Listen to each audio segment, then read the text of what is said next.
जय भगवान, जय गुरुदेव। श्री सद्गुरु परमात्मने नमः। सिद्ध सद्गुरु श्री रणछोड़ दास जी महाराज श्री गुरुदेव की सन्निधि में चतुर्थ भाग ईस्वी सन 1957 थी 1961 कुमारी कुमुदिनीबेन परमानंद पंजवाणी। मृत्यु के परे और पुनर्जन्म और कर्मफल ज्ञान। आज तक कितने पुण्यात्मा स्वर्ग में गए होंगे, तो स्वर्गलोक में अब भी जगह होगी नए पुण्यात्मा के लिए। पूज्य श्री कहते हैं, प्रथम बात तो यह है कि पुण्यात्माओं की संख्या अल्प होती है। दूसरी बात यह कि उनका भी प्रत्यावर्तन होता है। कुकर्मी वहाँ जाते ही नहीं, जा ही नहीं सकते।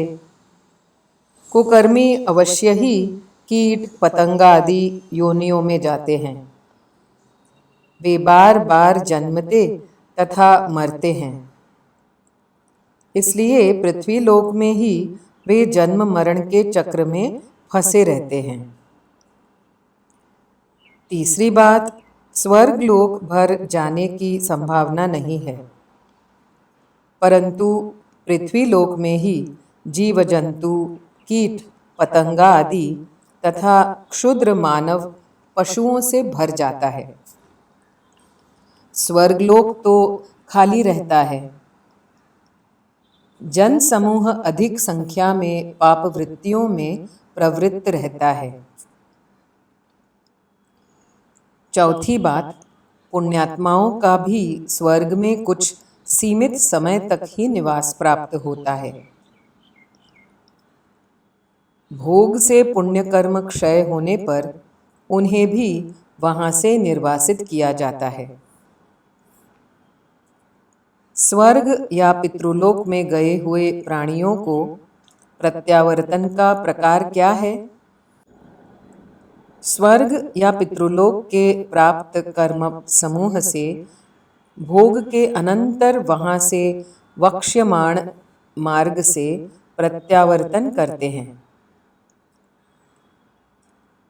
पहले वे आकाश को प्राप्त होंगे, पश्चात वायु को, फिर वायु सदृश होकर घूम सदृश होंगे, अनंतर अभ्र, तदनु मेघ बनकर वृष्टि द्वारा पृथ्वी पर पहुँचेंगे। वे साक्षात धूम आदि स्वरूप न बनकर उनके समान स्वभाव के होते हैं। पृथ्वी पर पहुंचकर जाति स्थावर व्रीहि यवादि पौधों के साथ संलिष्ट होते हैं। स्वयं स्थावर योनि को प्राप्त नहीं होते। अगला प्रश्न, मृत जीवात्मा किस लोक में जाता है? श्री गुरुदेव का उत्तर, यहाँ 4 प्रकार के श्रेणी के मनुष्य हैं। ज्ञानी, उपासक, कर्मठ, कुकर्मी। ज्ञानी वह है जिसके जीव भाव का अंत होकर ब्रह्म भाव में स्थित हो जाता है, सो अगति प्राप्त कर लेता है। उपासक 2 प्रकार के, पहला पंचाग्नि उपासक, दूसरा ब्रह्मोपासक। दोनों ब्रह्मलोक में जाएंगे। अंतर केवल इतना ही कि पंचाग्नि उपासक जिस कल्प में ब्रह्मलोक को प्राप्त हुआ है, उस काल में उसकी पुनरावृत्ति न होगी। छांदोग्य में यह कहा है, कल्पांतर में पुनः प्रतीकोपासक की पुनरावृत्ति अनिवार्य है। ब्रह्मोपासक की पुनरावृत्ति न होकर क्रम मुक्ति ही होगी। कल्प के अंत में ब्रह्मलोक के अध्यक्ष हिरण्यगर्भ जब मुक्त होंगे तो उनके साथ उनके उपदेश से सब के सब ब्रह्मलोकवासी उपासक मुक्त हो जाएंगे। कारण उस समय हिरण्यगर्भ के उपदेश से वहाँ के निवासी आत्म साक्षात्कार प्राप्त कर लेते हैं। इस विषय का निरूपण वेदांत दर्शन में देखना चाहिए। कर्मठ देवलोक या पितृलोक की गति को प्राप्त होता है। भेद केवल इतना है कि पितृलोक से ग्राह्य चंद्रलोक, पृथ्वी तथा ध्युलोक के मध्यवर्ती अंतरिक्ष में है। देवलोक ग्राह्य स्वर्गलोक, चंद्रलोक, ध्युलोक अथवा ध्युलोक से उपस्थित परमेष्ठी मंडल है। वैदिक प्रक्रिया में 5 मंडल है।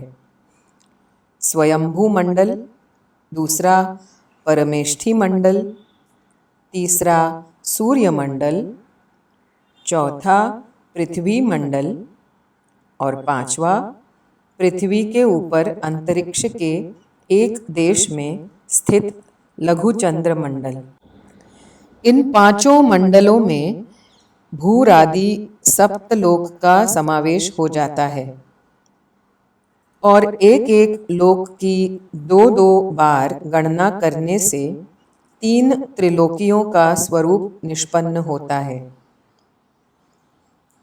जैसे कि पहला भूलोक, पृथ्वी जिस पर मनुष्य समाज रह रहा है।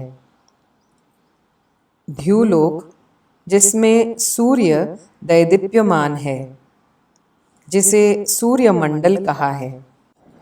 इन पृथ्वी ध्युलोक के मध्यवर्ती अवकाशात्मक आकाश अंतरिक्ष हैं।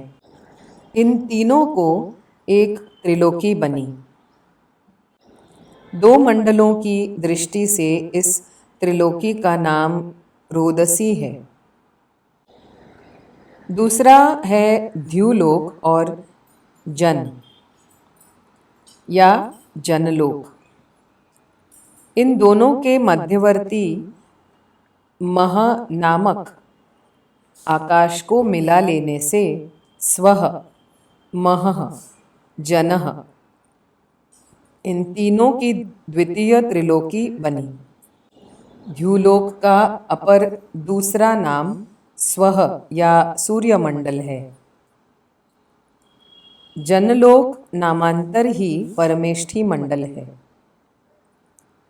इस त्रिलोकी को क्रंदसी कहते हैं। तीसरा जनः और सत्य और उनके मध्यवर्ती तपोलोक को मिलाकर तीसरी त्रिलोकी संयति बनती है। इन 7 लोकों का अनुस्मरण वेदानुगामी द्विज प्रतिदिन संध्येपासना के समय करते ही हैं। अनंत आकाश में अनंत ब्रह्मांड है। उनका अभ्यास, उनका आभास मात्र हमारे साहित्य में कहीं कहीं अवश्य है। पितृलोकात्मक चंद्रलोक के स्पष्टीकरण के लिए प्रसंगवश मंडलादि का उल्लेख किया गया है।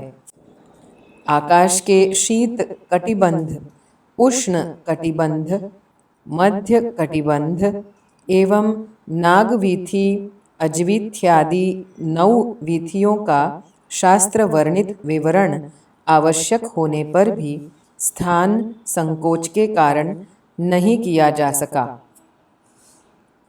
कर्मठों का कर्मफल भोग के अनंतर पृथ्वी पर अवश्य लौटना ही होगा। श्री गुरुदेव ने 2-3 कवित लिखवाए। इसमें से एक जो बिना काना मात्रा के हैं, लेकिन है अर्थ गांभीर्य युक्त और भावानुसंधान युक्त।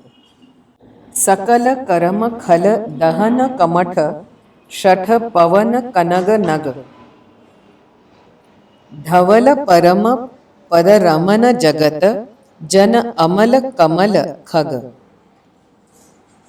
परमत जलधर पवन सजल धन समतन समकर पर अध रजहर जलद सकल जननन भवभय हर यमदलन नरक पद छप करन अगम अटल भवजल तरन वर सबल मदन वन हर दहन जय जय परम अभय करन।